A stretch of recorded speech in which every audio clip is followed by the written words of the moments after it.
Hello and welcome back to another video, and today we are back here on MotoGP 23, but we're actually starting off a new series. Now, basically, what we're doing in this series is we're going to try and win the MotoGP World Championship as Jorge Martin, but you will see that we're in a championship here. We're at round 9 of 20, and if we look at the championship standings, they might look a bit familiar. So what I've done is I've basically gone into the game and set the championship standings to be what they were in real life heading into the British Grand Prix. We're going to just do the second half of this season, and we're going to see if we can claw back that 35-point championship lead that Pecco Bagnaia has, and see if we can try and win the Riders' Championship.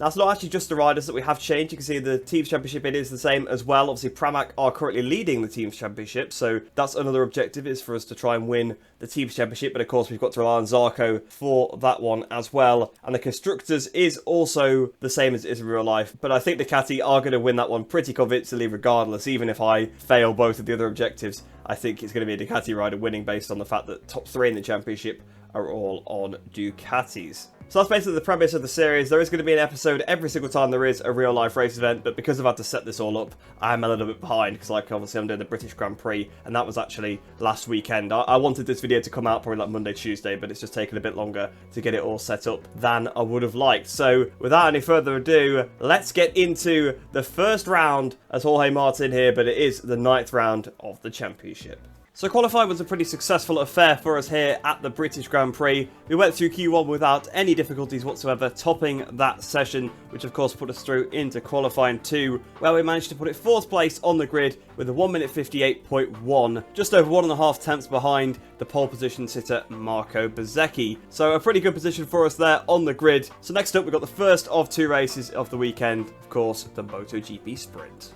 So we're down here then on the grid for the sprint, and of course, as you'll have just seen in the qualifying report, we have qualified in P4, so a pretty good starting position for us here. Obviously, this is the first sprint I've ever done, if I'm not mistaken, so it will be quite interesting. I'm not sure how many laps it'll be. I think probably about 5, because I think the main race will be around 10 laps. This race is cloudy, but unfortunately for us, the main race is actually wet, so we've got to try and score some points here, because I think we are going to struggle in the main race compared to the AI. So we'll stick on a hard on the front, a medium on the rear. That seems to be the tyre combination of choice for the MotoGP class, and get this race started. Riders have been greeted by a fantastic atmosphere here at Silverstone. They're all lined up for the start, ready for some British Grand Prix action.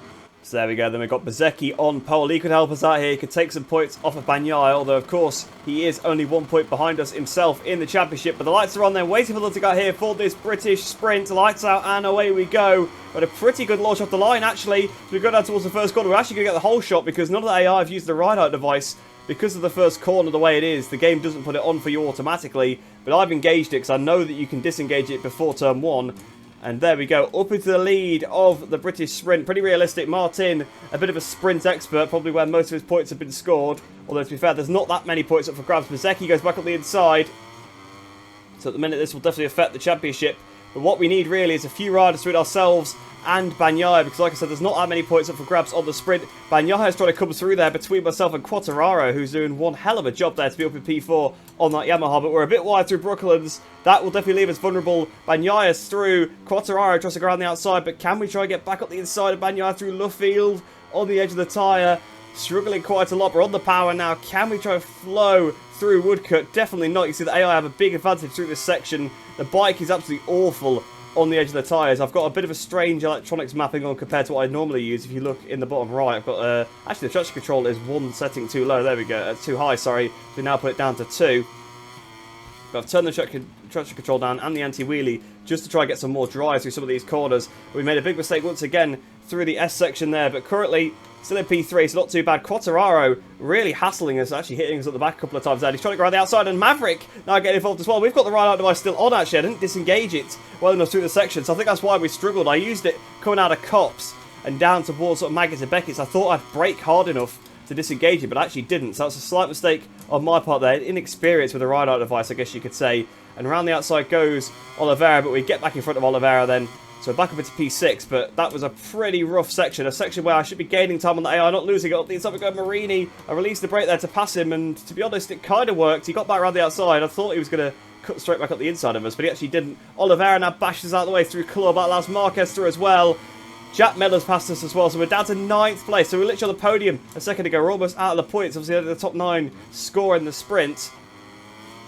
So we really need to get our act together. We've got back past Miller at least, but we now need to get past Marquez, Oliveira. But you can see Bagnaia's hit the front, so this is looking pretty bad for us here because we need to start taking points off him. Obviously, we've got 35 points to gain back. Obviously, we have got half a season to do it in, and there will be rounds where we are absolutely dominant, but we need to try and minimise rounds where we're going to struggle, and obviously this will be one of them. It's not a track I like, and it's a track where the AI are very, very strong. So we go around the outside into Brooklands. Oh, and we've just sort of punted Oliveira out the way, although to be fair, he punted me out the way first, so I actually don't feel too bad about it. Fortunately, we didn't pick up any damage. Marquez almost had us off there. He hit us, made us lose the front, but it actually turned us so tight we got back underneath Oliveira. So up into P6 has been a pretty good recovery through that section. Oliveira comes back up the inside through Woodcut. So does Marc Marquez. Nothing you can do. The AI just have so much better turning, so much better grip on the edge of the tyre. That's what makes them so strong at this circuit. They're so good through that sector. And then this is the sector where I'm better, but this time not going to use the ride-out device because the braking into here, even though it's actually quite a hard braking zone in my opinion, obviously wasn't enough to disengage it. And unfortunately we made a bit of a mistake again, but this time we have actually made a couple of places up. So back up into P6. Next up is Luca Marini, then it's Fabio, and then it is Maverick in front of him. So out of Chapel then, we've got a pretty good run out of Chapel side by side with Marini. Marini actually gains a little bit back. They do have a bit of a top-end advantage as well. But up the inside we go. Luca Marini turns in on us a little bit there. I don't know why I was turning in so early for the corner. There we go, back up into the top 5. So a pretty rough back end of the last lap. We seem to have recovered most of it on this one. But you can see Bagnaia is just pulling away at the front there from Bezzecchi. So I think really second is the best we're going to hope for now. And we're attacking, not Viñales. Viñales is in front of Quartararo, who we're attacking currently. 58.4 there for Bagnaia. 58.3 for me, though. So actually a better lap than Bagnaia. And we fly past Quartararo back up into P4. We've hit Viñales a little bit there into turn 1. Kind of got caught out a little bit by the line he took. Tried to get the inside of him through Farm. Unfortunately, not able to do it. Can we try to go around the outside of Village? Oh, it's going to be close. Not quite. So Viñales hangs on to P3 for now, but we are having one hell of a recovery ride here because we're down to 9th place at the start of the previous lap. And Viñales actually had a bad exit there through... I can't remember the name of that corner. I think the last entry there. I don't know what that one is called, but we've lost the position again to Quartararo. The corner's to the loop that I was actually thinking of. Well, the inside we go again into Brooklands. I think we're back up. No, Quartararo back up the inside again. That's cost us a lot of time. Obviously, literally just dipping on that curb has completely ruined our lap here. Fortunately, we've got a pretty big gap back to Marini, so he shouldn't be able to overtake us through Woodcut like they have been the last few laps, so that should give us a bit of lap time for free. We have got to watch the fuel, actually. I've just realised I've been in power mode through this whole race, and yeah, we know what happens when you run out of fuel. We had that in career mode a couple of rounds ago at Phillip Island. But can we get on the other side of Fabio? Yes, we can. Back up into P4 then. Viñales is up next. If we can dispatch off the Spaniard on the Aprilia. Next up is Bezzecchi, who of course is probably our closest championship rival at the moment, only 1 point behind us as it stands going into the British Grand Prix. And there we go, past Viñales, back up into P3. So we've now got a bit of a gap to bridge to Marco Bezzecchi up in second, and of course Bagnaia even further ahead in the lead. Bezzecchi made a bit of a mistake through Abbey there, so it's cost himself a bit of time. We're on the penultimate lap of the race now. I have just realised as well that we basically had a full race fuel load for the sprint. So actually, the sprint, it does seem like you don't have to worry about the fuel. Probably should actually take fuel out in the future. But again, like I said, this is my first sprint, so I actually didn't even realise that we clearly filled up too much. Because we've got like 3/4 of a tank left and we're basically done in the race. Well, out of Chapel, we've got one hell of a run. Bezzecchi's basically sort of second to us in that sector. There we go, past Marco Bezzecchi. Up into second place. You can see we're on one good lap here, so I think maybe I should have the AI a little bit low because this is a much quicker lap than I've been anywhere near all weekend. Like, I basically only just did a 58.1 in qualifying. We're on for like a 57.1 currently, so we found a lot of pace in this race. The cloudy conditions actually helping us for once, which usually is a bit of a hindrance to the player. So as we're about to start the final lap of the race, we actually do have a chance to win here in this sprint. It's going to be difficult. We've just got the curb there, ruined ourselves. 57.3 on that lap. Can we catch up to Bagnaia? Can we do anything? I don't think we're going to be close enough, but we can give it everything I've got.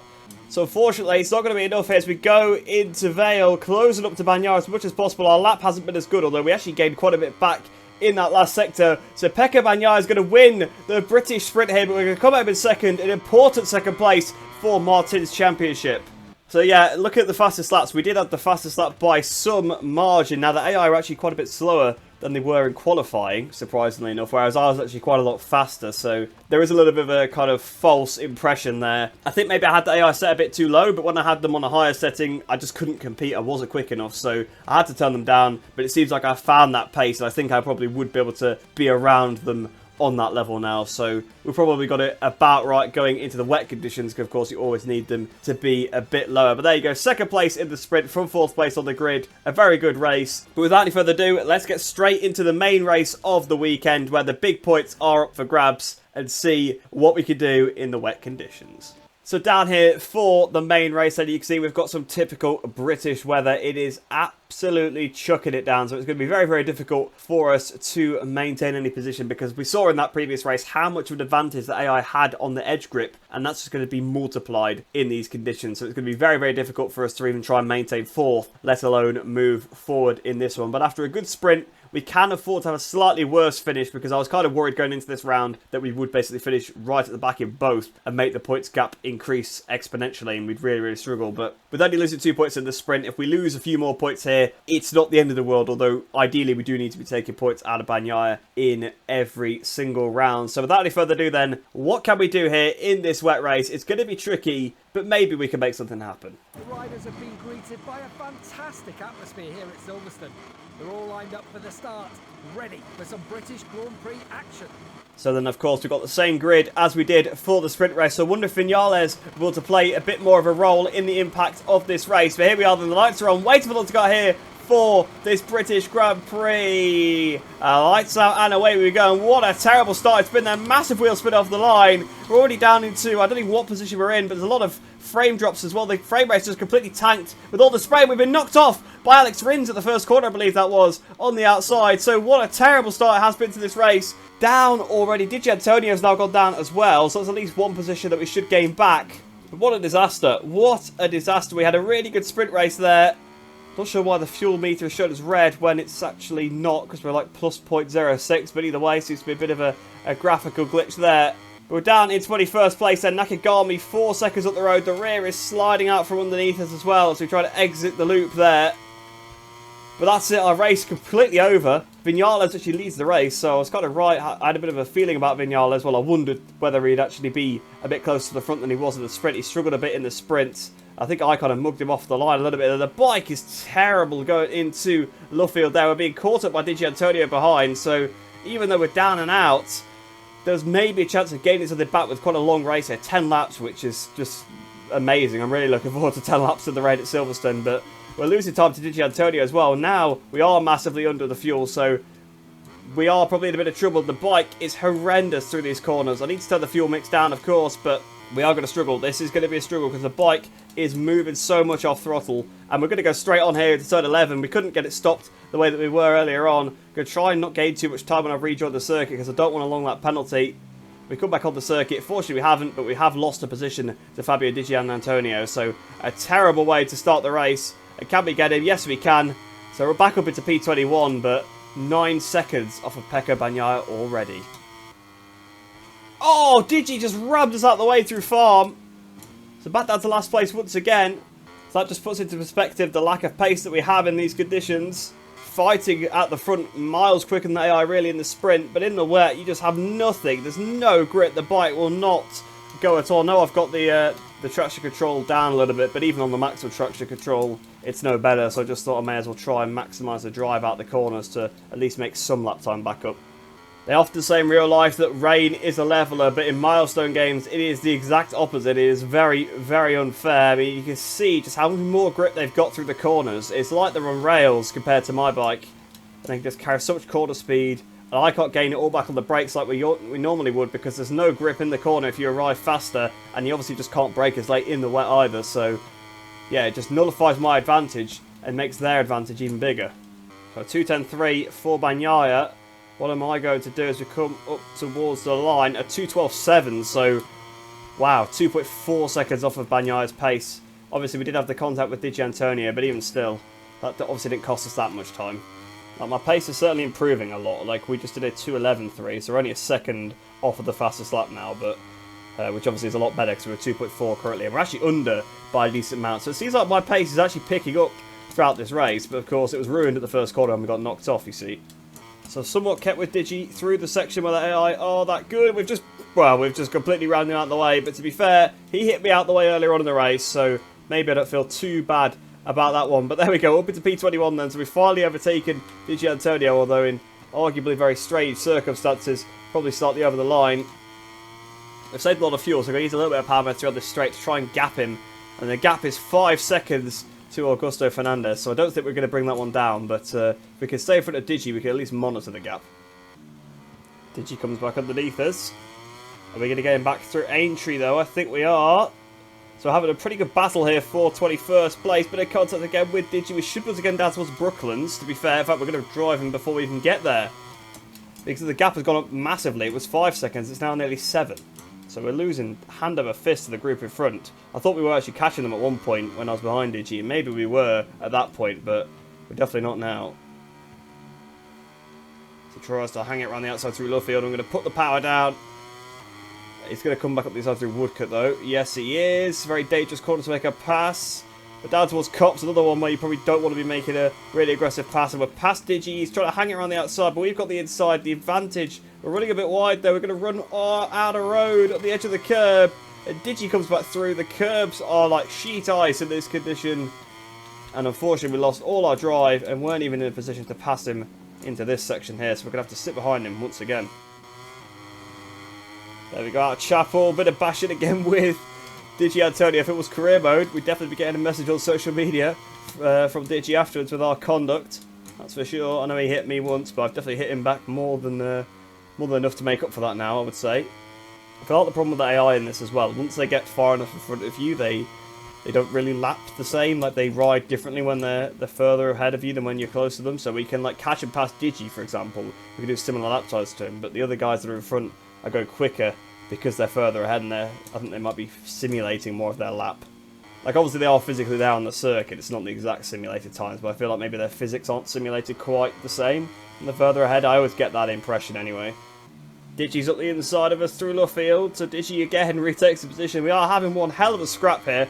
This time I do like my chances a bit more, because I know he's going to gain through Woodcut, but he's going to lose a bit on the exit, because they do take it a bit strangely. And this time, if I don't mess Cops up like I did on the previous lap, on the brakes, he tries to hang it around the outside. And I just can't turn in. I can't match him on the brakes. He has such an advantage there, even though in the dry, you actually gain loads on the AI through that.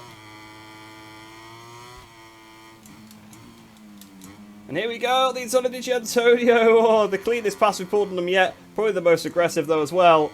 But there we go, through into P21 again. I didn't think I'd be battling this hard for P21. Although, to be fair, I'm just at least happy I can match one of the AI in the wet conditions. Because, like I've said many times before, they are completely unfair in the wet. So we finally kept Digi Antonio behind for a lap. Fastest lap of the race for myself. So we're finally sort of getting on a little bit now. But obviously it's a bit too late. It's only 3 laps to go. We're not going to catch Nakagami, but we definitely would have done had we not had Digi Antonio battling us the whole race. I think it's positive that we've at least showed good pace at this round, even though obviously it's disastrous for the actual point situation, because the gap is going to virtually double this weekend, which is not great. It's really, really bad, because what was I think it's 37 points currently as it stands, because he gained 2 back on us in the sprint. So yeah, it's going to go up to like what, 60. 62, I believe, and I believe then obviously also Bezecchi will move ahead of us in the championship. Not sure about Zarco. I don't think Zarco's close enough to jump us, but it'll definitely be a lot closer. So as we start the final lap of the race then, another 2:11 for me. 3.5 seconds behind Nakagami, not going to catch him. 1.5 in front, or actually probably more like 2 in front of Digi Antonio. So we're just going to stay where we are. It's unfortunate. I think the pace has actually been quite good throughout the race. To be fair, I've improved a lot. I've kind of figured out how to ride this thing in the wet, but unfortunately, obviously, it was all ruined on the first lap. But I think we probably would have fell out of the points anyway. Whether we would have then been able to carve our way through, obviously, with being close to the pack, I'm not too sure. But we were obviously like 11 seconds down after the first lap, so the race is already over. So you can see I've only lost 9 over the rest of the race. So yeah, the first lap was clearly the costly one. So here we are then, down towards Vale for the final time. We can see some of the AI in front. So to be fair, we have done a very good job to close back up on some of these guys. I don't think Digi Antonio was actually the slowest AI today in his defence. But unfortunately, it's 25 points down the drain through kind of no fault of our own. So Bagnaia wins the race then ahead of Zarco in second. Viñales rounds off the podium. Bezzecchi ends up in fourth place, which is pretty bad for us. And Brad Binder in fifth. Of course, he's right up there in the championship as well. So actually, maybe Binder would be able to jump us with that result. But if we actually go down the order, you can see we would have been probably 15th if we hadn't have had the crash. So even still, it was quite bad. If we take 11 seconds off, that's 9 seconds off the win. So it would have been behind Raul Fernandez in front of Pol Espargaro. And we probably would have been slightly slower overall because we would have been dive bombed by a lot more AI. So it would have definitely been a poor race for us anyway. But of course, we never know what would have happened because, of course, the incident with Rins at the first corner, I believe it was Rins, went around the outside of us and knocked us off. But yeah, that was pretty much the race, ruined immediately. So as for the damage in the championship, then the gap is actually 63 points. I thought it was 62, but I must have done my maths slightly incorrectly. Bezzecchi moves up ahead of us. Zarco moves to behind us, but we've still got a pretty big cushion back there, so it's not too bad. But 63 points. That's a huge lead that Bagnaia's got there. 53 over Bezzecchi as well. So Bezzecchi's not had much of a better weekend than me. He's gained 10 more points. So yeah, I suppose that is a little bit better. But obviously I outscored him in the sprint.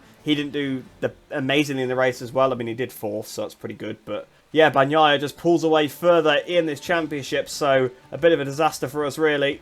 And in the Teams Championship, we do continue to maintain that lead over Muni VR46. And LCR Honda Castrol move ahead of Gas. Of course, I've had to split the two LCR teams because that's how it is in the game. I've obviously split the points between the different riders that have ridden for those teams. And of course, none of the standing riders are in the championship standings either because, again, that's not possible to add. But there you go then. That was our first round of the Martinator Championship. Like I said, I will be doing one of these every time there is a real-life race event, so sort of next week at the Red Bull Ring, I'll do another round there. Let me know, do you guys think we can surpass Bagnaia? Obviously, that's the first round of it, and that was a pretty heavy blow with a bit of wet race. I think if most of the races are dry, we could probably start to chip away at that gap, but it is a pretty big one, and we are going to definitely need some mistakes from Pecco, and as we've seen, mistakes are not too common in this game, so we will have to see. The AI don't pretend to mess up too badly, although the Red Bull Ring, if we remember back to career mode, was utter chaos, so potentially something similar might happen. But I hope you guys did enjoy that one. If you are new to the channel, please do like the video and subscribe.